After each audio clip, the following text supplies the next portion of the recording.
स्वागत है यीशु मसीह की प्रेजेंस में। हालेलुया। अपने घुटनों के भार बैठ जाओ और अपनी बाइबल को उठाओ, अपने होंठों को खोलो। ये वचन मेरे लिए हो।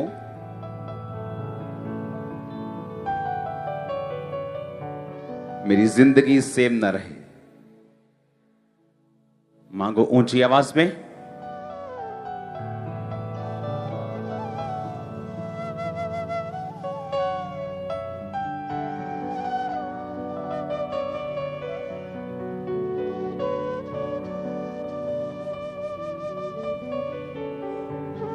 गैर भाषा में बातें करते हुए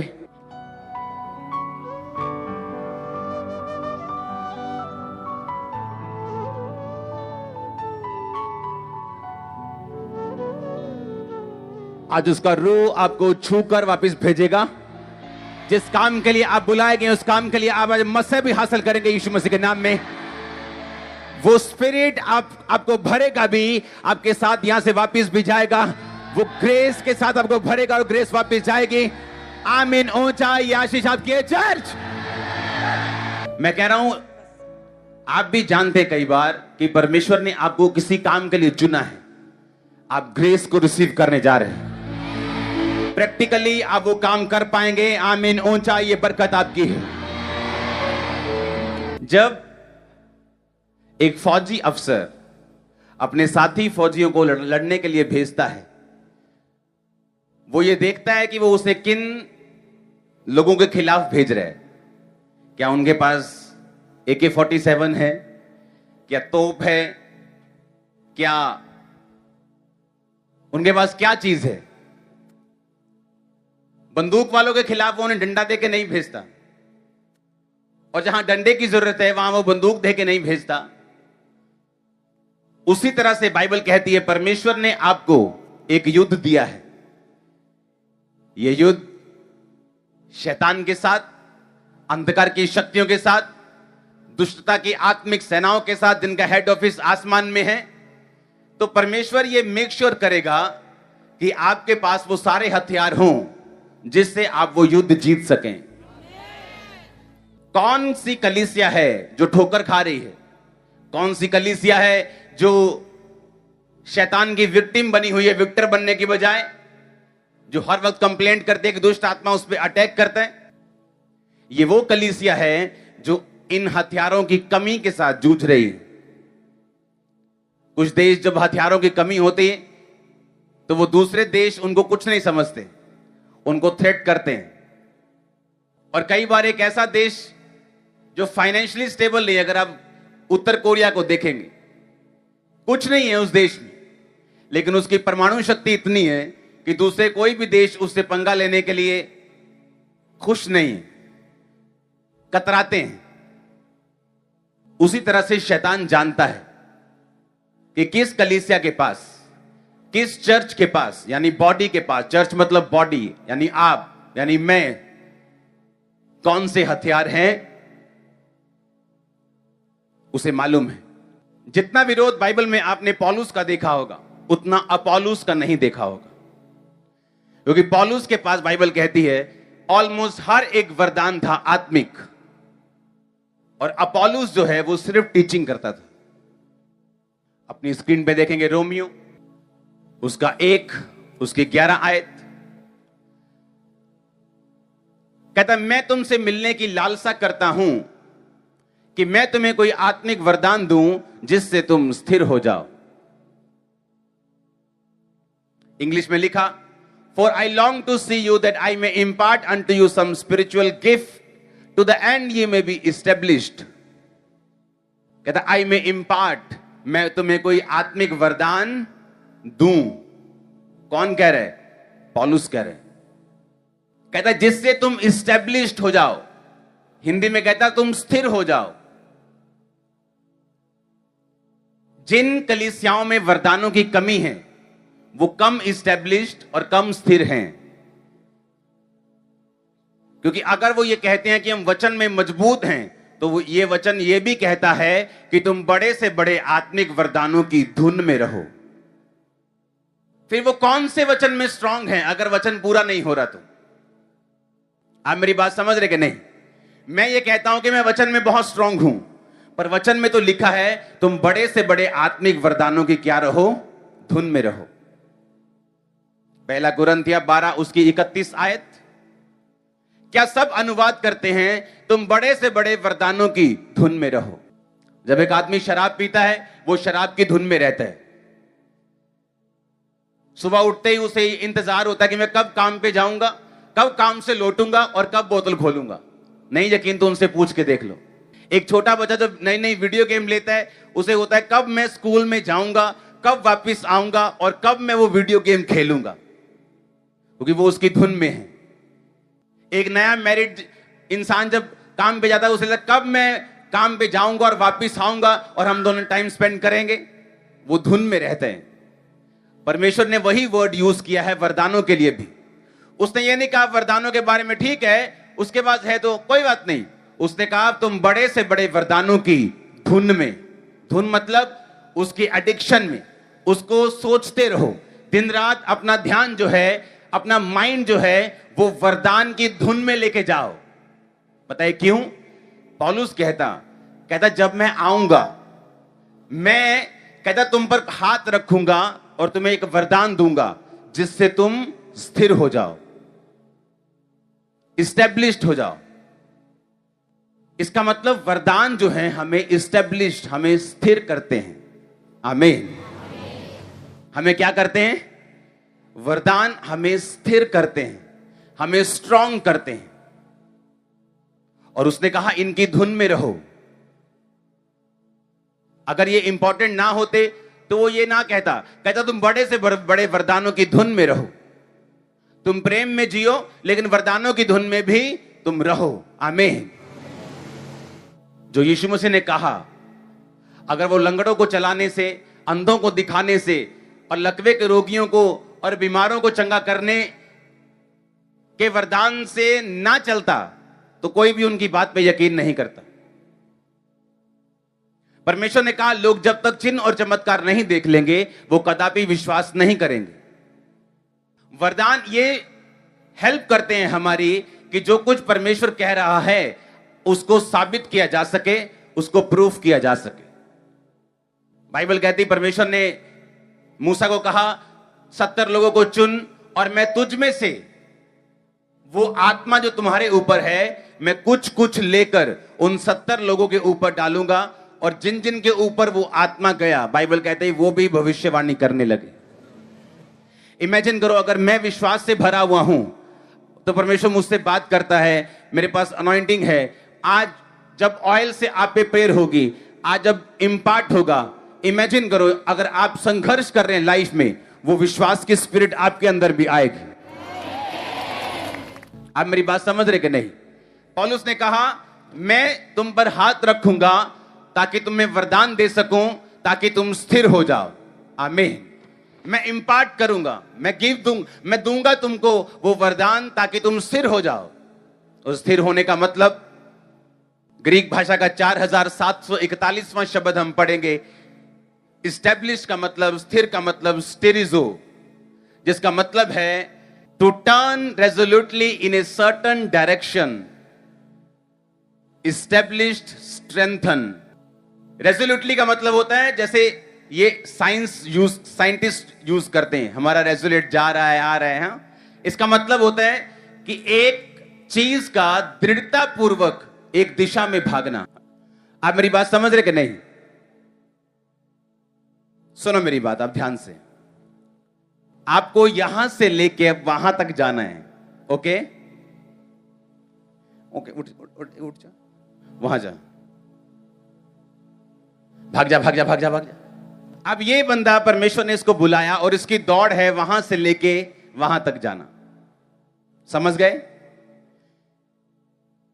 इसकी दौड़ के बीच में, इंटरवल्स में परमेश्वर इसको ब्लेस करेगा ताकि ये अपनी दौड़ में भाग सके।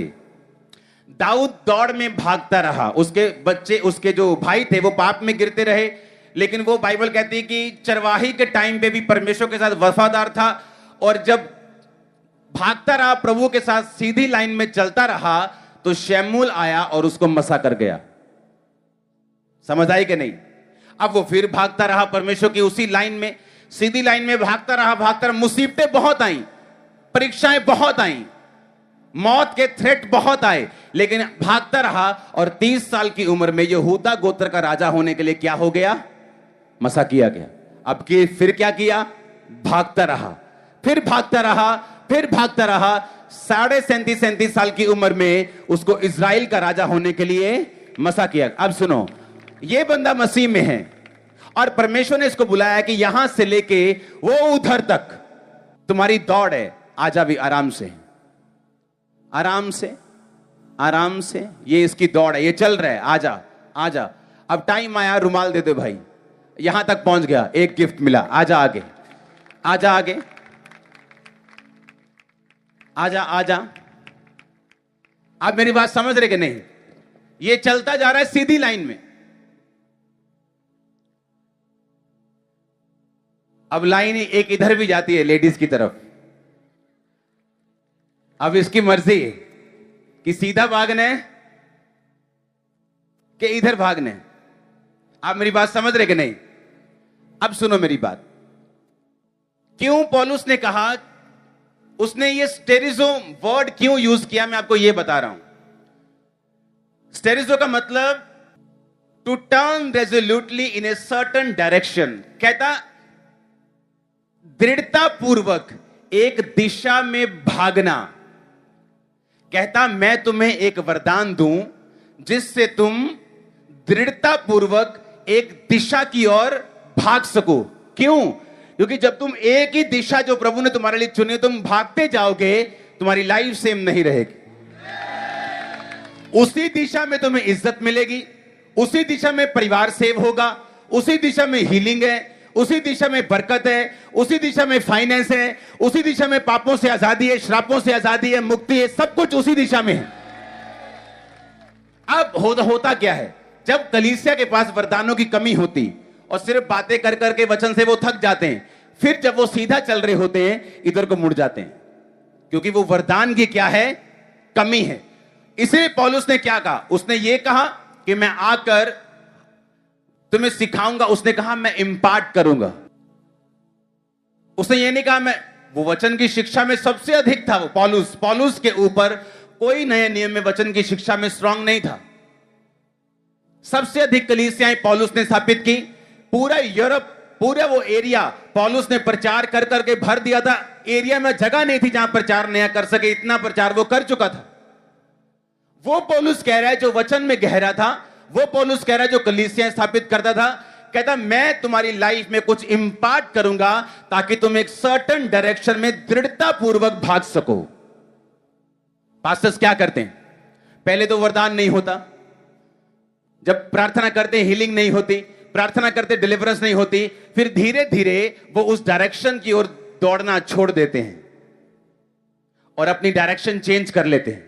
कोई पाप में गिर, आपको कुछ नहीं मालूम होता कलीसिया को क्या हो रहा है। कोई पाप में गिर जाता है, कोई फाइनेंस की प्रॉब्लम में गिर जाता है और कलीसिया को कुछ मालूम नहीं होता। और जब पुलपिट पे आता है तो वो भी वरदानों, जब वरदान मिलते नहीं, वरदान होते नहीं, क्योंकि संगति ऐसी नहीं। जिस वरदान के विषय में आप क्रिटिसाइज करेंगे, आप नेगेटिव बोलेंगे, आपकी अपनी लाइफ में वो वरदान कभी काम नहीं करता। हालेलुया।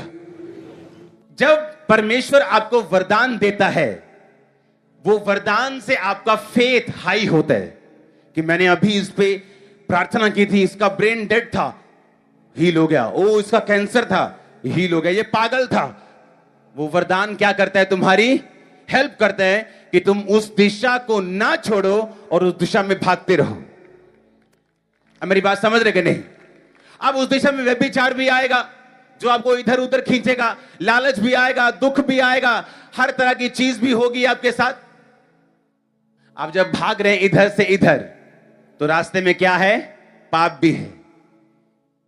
लेकिन जब वरदान आपकी लाइफ में होते हैं, आपको मालूम होता है कि ये मुझे डिस्ट्रैक्ट करने के लिए हैं, ये पाप मुझे उस दिशा में भागने से रोकने के लिए है, क्योंकि उस दिशा में परमेश्वर ने कहा मेरे मार्गों में उत्तम पदार्थ पाए जाते हैं, शैतान नहीं चाहता कि आप उन उत्तम पदार्थों की ओर पहुंचे। सारी उम्र लग जाती लोगों को, अपनी फैमिली को कन्विंस नहीं कर पाते। और जब आप परमेश्वर में सही रीति के साथ एक दिशा में भागते हैं, आप खुद अपनी फैमिली की साल्वेशन का कारण बनते हैं। यह मैंने देखा है अपनी लाइफ में। और अगर हम उसी दिशा से भटक जाएं तो क्या होगा? इसलिए पौलुस ने कहा, आई मे इम्पार्ट, मैं कुछ तुम्हें वरदान दूं जिससे तुम स्टेरिजो हो जाओ, तुम स्थिर हो जाओ, तुम एक सर्टन डायरेक्शन में, एक दिशा की ओर दृढ़तापूर्वक पांव जमा के तुम भाग सको। क्योंकि ये जरूरी है, क्योंकि जब तुम दृढ़तापूर्वक उस दिशा में चलोगे तो उस रास्ते में परमेश्वर की विजिट होगी तुम्हारी लाइफ में। जिस तरह दाऊद की लाइफ में जब वो 16-15 साल का होगा, फिर उसकी लाइफ में हुई जब वो 30 साल का था, फिर उसकी लाइफ में हुई जब वो 37 साल का था। आमीन, हालेलुया, हालेलुया। कितना जरूरी है आपका वरदान पाना। खाना पकाने वाले लोग, 7 लोग जो खाना पकाते थे, वो भी वरदानों से भरे हुए थे। सिर्फ पास्टर्स नहीं, विश्वासी भी, सिर्फ पास्टर्स नहीं, चर्च के इवेंजलिस्ट भी वो वरदानों से भरे हुए थे। क्योंकि जो वरदान है, वरदान को इंग्लिश में गिफ्ट कहते हैं, और गिफ्ट को यूनानी भाषा में हम पढ़ेंगे 5486वां यूनानी भाषा का शब्द जिससे बाइबल ट्रांसलेट हुई। गिफ्ट का मतलब है करिश्मा। क्या है? करिश्मा। बोलते ना कैरिस्मेटिक क्रिश्चियंस, चमत्कार मसीह के ऊपर बिलीव करने वाले, कैरिस्मेटिक बोलते हैं उसको। मतलब गिफ्टेड, मतलब अनॉइंटेड। गिफ्ट का मतलब है करिश्मा।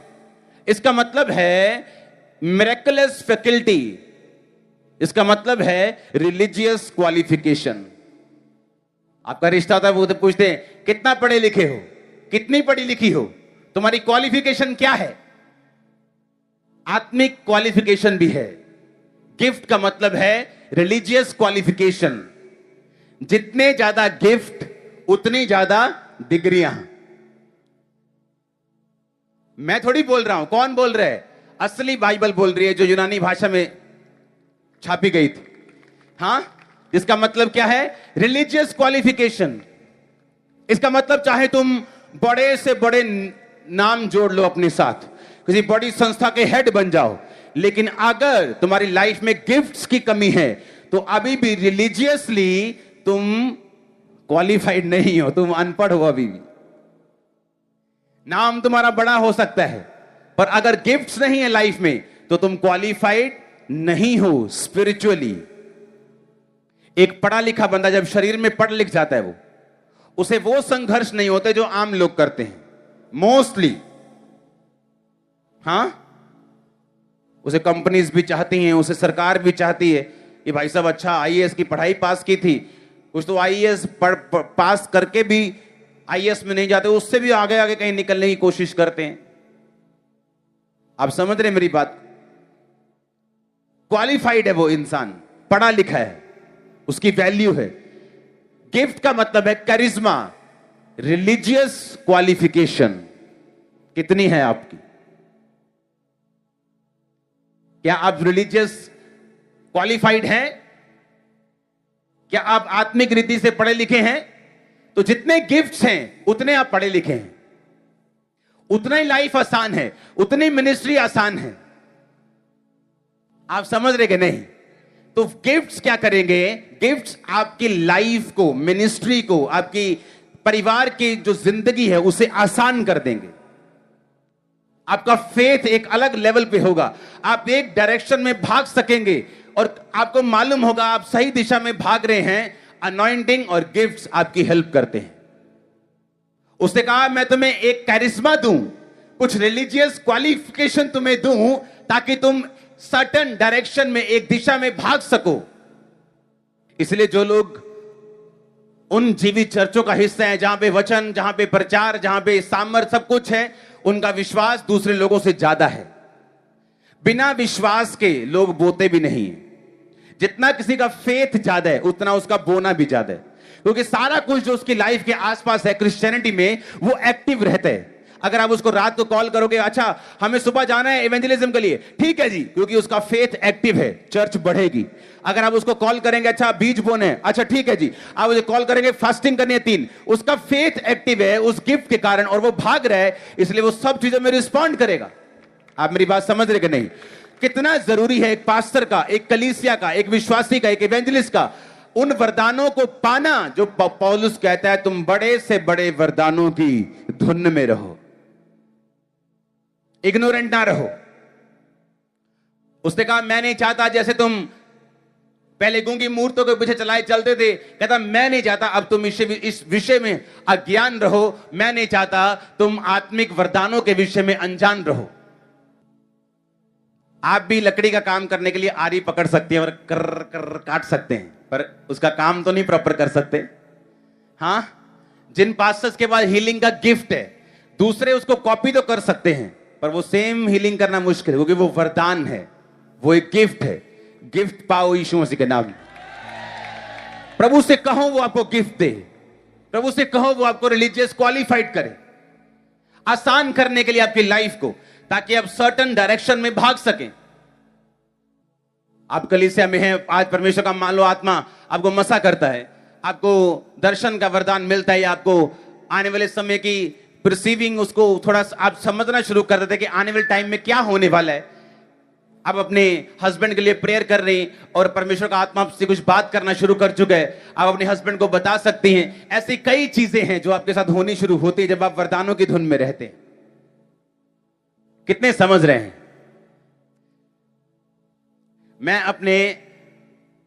जब मैं बिल्कुल नया था मसीह में, तो अपने लोगों से मैं क्वेश्चन पूछता था। मैंने कहा यार ये वाला बंदा, इसके पास पूरे वरदान लगते हैं। कहना हाँ यार ये देखो तो है यार, 9 दिन 9। मैंने कहा यार ये गाने सुनता होगा, हिंदी गाने, क्योंकि उस समय हम गाने सुनते थे, हिंदी गाने। 3-4 महीने हुए थे परमेश्वर में आए। कहे नहीं यार वो तो नहीं गाने सुनता हूं। चलो आज से हम भी नहीं सुनेंगे, हमें भी वरदान चाहिए। आप वरदानों की धुन में रहेंगे, आपको मालूम है व्यभिचार नहीं करेंगे, अगर आप चोरी करेंगे, अगर आप गुनाह करेंगे, पाप करेंगे, जेलसी करेंगे, निंदा करेंगे, चुगली करेंगे, आप मालूम है आपको रिलीजियस क्वालिफिकेशन नहीं मिलेगी।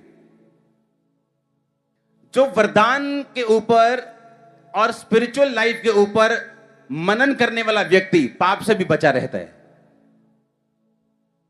और इस तरह से वो दृढ़ता पूर्वक एक दिशा में भागता है। जब वो एक दिशा में भागता है, सारी ब्लेसिंग्स उसको फॉलो करती हैं। आज प्रभु आपको छूता है, आपको वरदान मिलता है, आपके अंदर एक स्पिरिट आपको मिलती है कि आपको मालूम हो जाता है आने वाले टाइम में क्या करना है, मेरे बच्चे को किस दिशा में जाना चाहिए, मेरे परिवार को किस दिशा में जाना चाहिए, कौन से सब्जेक्ट चूज करने चाहिए। परमेश्वर आपसे खुद बात करे। वरदान आपको स्थिर करने के लिए है, स्थिर करने के लिए, एस्टेब्लिश्ड। आप जम जाओगे। मैंने कहा आप जम जाओगे, कहता ना जम गया काम। इसके धुन में रहो। फिर से पढ़ेंगे कुरिन्थियों 12:31, तुम बड़े से बड़े वरदानों की धुन में रहो। आमीन। उसके आगे पौलुस प्रेम का मार्ग बताता है, वो भी करो, लेकिन वरदानों की धुन में भी रहो। पहला कुरिन्थियों उसकी 12 से 4 से 11। वरदान तो कई प्रकार के हैं, परंतु आत्मा एक ही है, और सेवा भी कई प्रकार की है, परंतु प्रभु एक ही है, और प्रभावशाली कार्य कई प्रकार के हैं, परंतु परमेश्वर एक ही है, जो सब में सब प्रकार का प्रभाव उत्पन्न करता है। आमीन। किंतु सबके लाभ पहुंचाने के लिए एक को, हर एक को आत्मा का प्रकाश दिया जाता है। एक को आत्मा के द्वारा बुद्धि की बातें, दूसरे को उसी आत्मा के द्वारा ज्ञान की बातें। कौन देता है वरदान? पवित्र आत्मा। जब आप धुन में रहते हैं, आप जाएंगे भी तो मनन करते हुए, आएंगे तो मनन करते हुए, प्रार्थना करेंगे, काम करेंगे, लेकिन दिमाग में स्पिरिचुअल चीजें रखेंगे। ये उन लोगों के लिए है। आमीन। उसने कहा वरदान कई प्रकार के हैं, सेवा कई प्रकार की है, लेकिन आत्मा एक ही है जो वरदानों को बांटता है। एक को उस आत्मा के द्वारा बुद्धि की बातें दी जाती हैं। कौन सी बातें? बुद्धि की बातें। यह वरदान यीशु मसीह के अंदर था, यह वरदान पौलुस के अंदर था। ये वो बुद्धि की बातें नहीं जो आम लोग बुद्धि की बातें करते हैं। कि पोते इधर ना जाया कर, मुंह ना कराया कर। ये वो वाली बुद्धि की बातें नहीं। बुद्धि की बात ये परमेश्वर की एक स्पेशल विजडम होती है जो बहुत कम लोगों में पाई जाती है। जब पौलुस को पकड़ लिया गया और पौलुस जानता था कि दो ग्रुप ने उसे पकड़ा है, एक सदूकियों का, एक फरीसियों का। सदूकी नहीं मानते जी उठना है, फरीसी मानते जी उठना है। उसने कहा मेरे भाइयों मेरा न्याय हो रहा है कि जी उठने के विषय में। जैसे ही उसने कहा मेरा न्याय हो रहा है जी उठने के विषय में, वो दोनों ग्रुप आपस में लड़ने लगे। क्योंकि एक बोलता है मैं जी उठने के बारे में बिलीव नहीं करता हूं, दूसरा कहता नहीं नहीं यार तू दासन हूं। आपस में लड़ पड़े वो। पौलुस को मालूम था कौन सी बात कैसे करनी। यीशु मसीह के पास आए और कहा कि टैक्स देना सही है बताओ। अब यीशु मसीह को पता क्यों बोला उन्होंने? बाइबल कहती है कर दो, टैक्स ना चुराओ। पता है आपको? वो यीशु मसीह के मुंह से ये सुनना चाहते थे ताकि जो लोग यीशु मसीह के पास थे वो इतने ऑप्रेस्ड और इतने डिप्रेस्ड थे, सरकार से इतने दुखी थे कि अगर यीशु मसीह कह देते कर दो तो वो लोग यीशु मसीह से ऑफेंड हो जाते, यीशु मसीह से ठोकर खा जाते। तो यीशु मसीह ने कौन सा वरदान यूज किया? बुद्धि का। यीशु मसीह ने कहा सिक्का है तुम्हारे पास? कहते हैं। कहते दिखाओ। कहते ना किसकी मूर्त है? कहते राजा की। यीशु मसीह ने कहा जो राजा का है वो राजा को दो, जो परमेश्वर का है वो। तो लोग बैठे सुन रहे, हाँ हाँ ठीक है, ठोकर खाने से बच गए। कौन सा वरदान था ये? बुद्धि का वरदान था। यीशु मसीह के पास आए, बोलेगी तो ये काम किस सामर्थ्य और किस नाम और किस अधिकार से करता है? ताकि यीशु मसीह को बोले परमेश्वर, तो वो बोले पुराने नियम तो उसे लिखा नहीं, उसे पकड़ लें, लोगों के सामने उसे झूठा साबित करें। लेकिन यीशु मसीह ने कहा मैं तुमको बता दूंगा, लेकिन तुम ये बताओ कि यूहन्ना का बपतिस्मा स्वर्ग की ओर से था या मनुष्यों की ओर से था। अगर वो बोलते कि मनुष्यों की ओर से था तो लोगों से मार खाते, क्योंकि लोग जानते थे कि वो एक प्रॉफिट है। तो अगर वो बोलते कि परमेश्वर की ओर से था तो फिर यीशु मसीह पूछते फिर मारा क्यों, उसको बचाया क्यों नहीं? ये कौन सा वरदान था? बुद्धि का। हालेलुया। कई बार आपसे क्वेश्चन किए जाते हैं, जहां आप हां करेंगे तो भी मरेंगे, ना करेंगे तो फंसेंगे। तो वहां पर बुद्धि का वरदान आपकी लाइफ में काम करता है। और ये सारे वरदान आपको पढ़ने हैं। बुद्धि का वरदान, ज्ञान का वरदान, ये वो ज्ञान नहीं जो हम धरती के ज्ञानी लोग आपस में ज्ञान बांटते हैं। ये सुपरनैचुरल ज्ञान है, सुपरनैचुरल विजडम है, सुपरनैचुरल नॉलेज है। कि यीशु मसीह के पास थी कि जा अपने पति को बुला लेके आ। उसने कहा नहीं मेरा कोई पति नहीं। यीशु मसीह ने कहा तेरे कितने पति रह चुके हैं? 5, और जिसके पास तू अब रहती है वो भी तेरा पति नहीं। सही कहा तूने। उसने कहा मुझे लगता है तू भविष्यद्वक्ता है। यीशु मसीह ने कहा जिसको तू ढूंढ रही है मसीह को मैं वही हूं। कहां कौन सा वरदान था ये? ज्ञान का वरदान। ज्ञान यानी सुपरनैचुरल नॉलेज, आने वाले टाइम के विषय में या किसी व्यक्ति के पास के विषय में, उसे ज्ञान का वरदान बोलते हैं। हालेलुया। विश्वास का वरदान, चंगा करने का वरदान, सामर्थ्य काम करने का वरदान, गैर भाषा बोलने का वरदान, आत्माओं की परख का वरदान, गैर भाषा का अर्थ बताने का वरदान। कई तरह के वरदान हैं जो बाइबल में लिखे हुए हैं और ये आपको क्या करते हैं? स्थिर करते हैं। आमीन। क्या करते हैं? आपको स्थिर करते हैं और आपकी हेल्प करते हैं कि एक दिशा की ओर आप भाग सके। अपने हाथों को उठाओ। Thank you Jesus. हिलाओ हाथों को। परमेश्वर के वचनों को सुनने के लिए हमारे चैनल को सब्सक्राइब कीजिए और हमारी लेटेस्ट वीडियो सबसे पहले देखने के लिए बेल आइकन को प्रेस कीजिए।